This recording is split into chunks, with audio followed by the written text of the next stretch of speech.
Hey guys, welcome back to my channel. It's Classy Coins, and today I'm giving you guys like a monthly overview we spend in our income. Basically, I'm going to go based off of what our average typical income is. It does vary because we have our own business, and then I'm going to go through and calculate all the bills, the variable and sinking funds, and let's just really see, like, are we living above our means? You know, I go break down. If you watch my videos, I do the 1st to the 15th, then the 14th, the 1st through the 14th, and then the 15th through the 30th or the 31st of the month. So let's just take a look to see where we're at, if we've been doing what we need to do, and just look at the overall what we bring in versus like what we have to pay. So let's get started. I'm gonna just throw these numbers in here. I would say on average, like I said, this varies. We average for income can be between $6,000 and $7,000 within an eye. So I calculated it, and typically it's around $6,800. Now this is not net because it's more than this, but I'm giving you what we see in our bank account because we do have to put, say the real amount is $7,200. We do have to put some of that towards the expenses for the actual business. So even though we might see total $7,300 or $7,400, like we're not seeing that into what goes into our personal bills, right? So that's why I'm using this number. So let's get started. I try not to have it crooked, but let's slant it a little bit. So our rent and utilities typically average out to be around $1,768. Cricket is his phone bill. That's typically $63. And then YouTube, the one where you don't get advertisements, I don't know if that's YouTube TV or what, but YouTube is a $10 subscription. Daycare, as y'all know, we are now paying daycare fully. This was previously $250 because we were splitting it with grandma, but now we're grown adults paying all of it for now, $500. And then my Capital One, the only reason why we still have this credit card is it's paid down. This is typically the monthly balance because my subscriptions are on here. So I have like Lightroom because I edit photos when I was doing photography here and there. I have Canva on there, subscription to edit, you know, thumbnails, things like that. It's $13. I have Amazon on there. So, and I think one other subscription. So I'm only keeping it because they're like, oh, keep your credit cards to keep your balance of usage for credit, you know, and keep that going. So that's why I keep these subscriptions here. But like I said, I don't know. I've been thinking about just letting it go. Let me know what you think in the comments.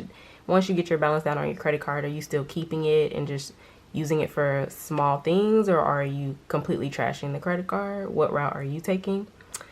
And then for LA Fitness, that's his gym membership. So $35 for that.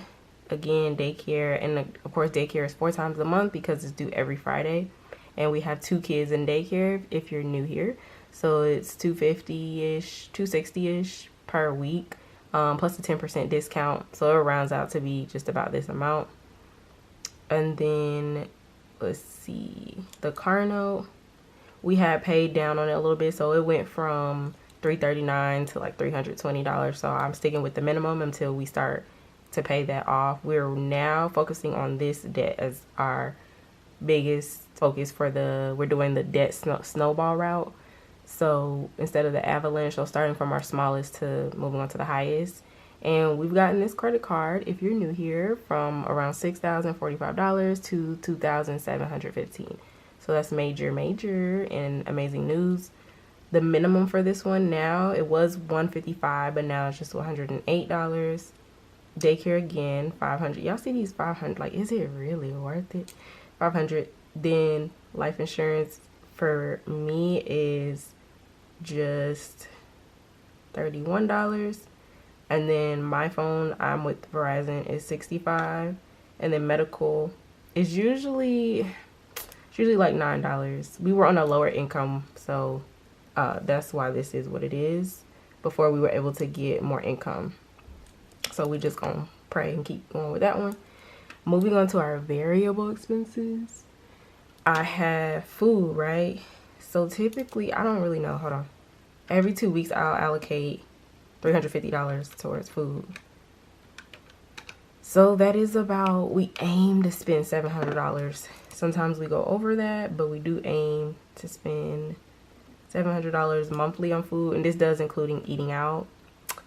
I think this month we actually did a lot better, aside because I've been buying and prepping a little bit more.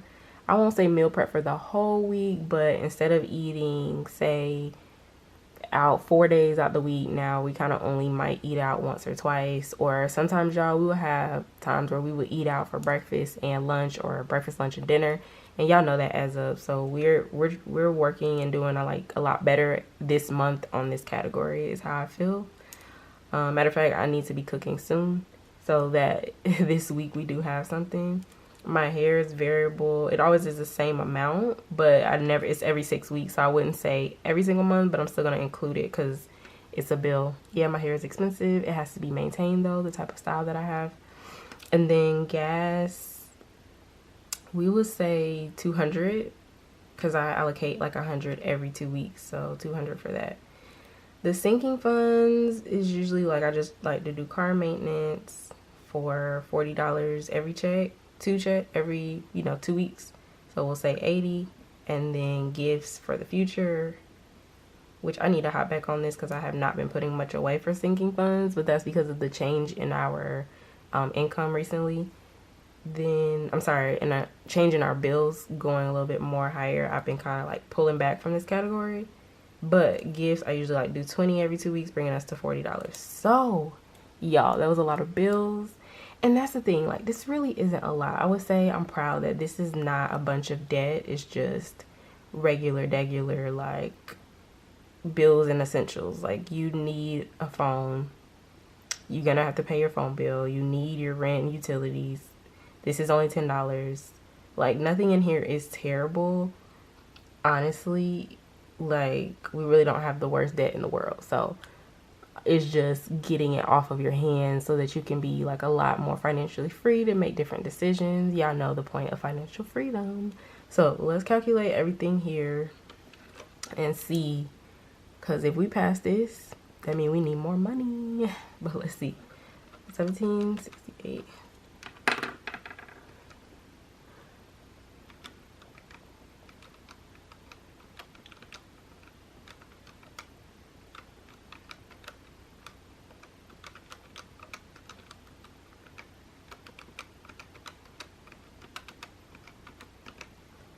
Okay, this isn't too bad. Before I went back to work, our bills was like 32 or 3,300. So as you can see, we added, let me try that again. Hold on, y'all. Something missing. 1, 2, 3, 4. Oh yeah, we missing another one. Oh, y'all, I'm missing one more daycare for the month. I knew it was too good to be true. So, another $500. All right, now let's add it up again.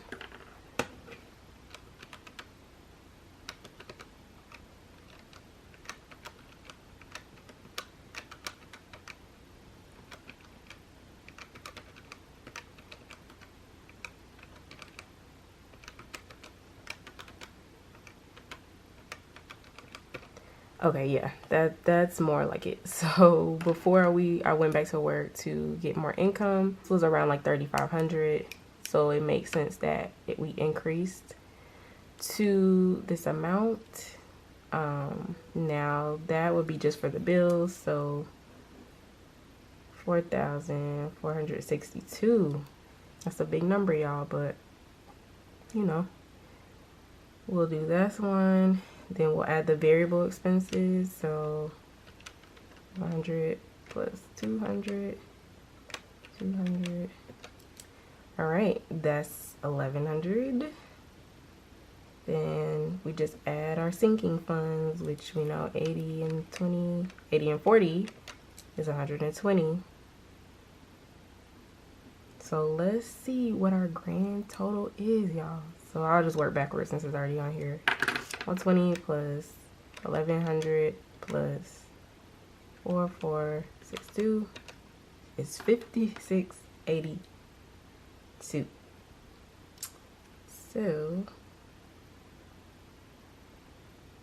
this is the total that we pay for all of our bills monthly, which is like, phew, why is life so expensive? Why can't we go back down where food like this? I'm about to start watching videos where people are like, they're eating, I don't know, they gotta be eating boxed meals out here, because I don't know, I did have someone comment that they use chicken over, and that's a great idea. I think I need to start implementing different chicken meals, because this is high.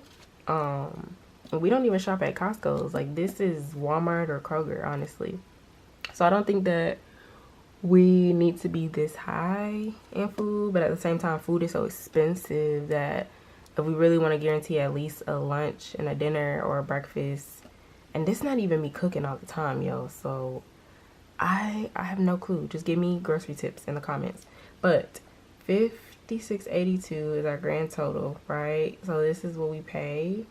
Let's see like what the leftover probably will look like from the income. So 6,800. We're just gonna put LF for leftover, but we could be LO. Y'all know what I'm saying. 6,800 minus 56.82.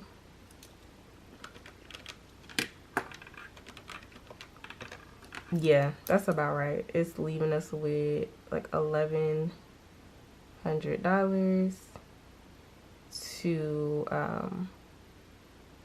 to work with. So that's not shabby. I think with the daycare, like us having to pay that, completely decreased obviously the amount that we have left over, because we were having at least 2, but that's fine. Now we're here. So I think that this amount is still work, you know, we can still work with it. Although I will be honest, this doesn't include like upcoming events or things that might happen throughout the month that we might have to pay for, which is why this category is important, sinking funds. For the most part, I would say this might be around like 800, because I'll do like $100 buffer sometimes. It depends on how I'm feeling, just in case, because I was, you know, life happens and we might be like, oh, let's just get a smoothie today, or let's get, like, we're not perfect. So like I like budgeting and budgetee and being like as precise with numbers as possible, but also at the same time, like, it's not 1,000% to the dollar, to the penny. Like, we might swipe for a milkshake, or we might swipe for, you know, like I said, eating out is really our category that we might be a little bit more lenient with. So like I said, this could vary from 700 to 1,000 a month. It just really truly depends on what we have going on. Are we busy? Do we have to do a quick grab and go? Are we already out with the kids and they're hungry and we didn't pack lunches and it was just supposed to be a quick, you know, life happens, whatever. The point is, this is kind of what we have left over to pay towards debt, which is still really good, actually. Like, it's really not bad. Reality, like this month, I put 400 and the past check. This can fluctuate, so we can't say this is guaranteed. I say maybe between 800, 700 to 1,000 is what we have, which is still not bad. Of course, as humans, we all would like more, but like I said, it's not terrible. This can change. Like, honestly, we might go from the lowest, I would say our income would be like in the 5s, and that's the high 5s with this, to 8 or 9,000. So like, y'all, it really does fluctuate, and I just work with what we have and put as much towards debt or savings as we can. But otherwise, this helps me know, like, this is about what we can be putting elsewhere versus like, let's just throw this money towards clothes or silly stuff that we don't necessarily need right now. But I do feel like you still have to live your life. So we might say, oh, well, 100 or 200 of this, let's put it towards like something we've been needing or we've been wanting for a long time. Like, for example, I have been needing undergarments, socks, and, you know, that just need to revamp, or he might need some more socks, and the kids might need clothes or shoes. Like, we can't solely live off never using any of our leftover for anything else. Like, it just wouldn't be realistic. So yeah, I think that for the most part, 800 to 1,000, the goal of putting it towards the debt. And that's it. This is our monthly overview. This is what we bring in. This is what goes out. And this is what we have, which is not terrible. If you have any questions, then feel free to put it in the comments. But if you're still here, thank you for watching this video all the way to the end. Make sure you comment, leave a $sign if a dollar emoji or a coin emoji if you made it to the end. And I'll see you guys in my next video. Bye.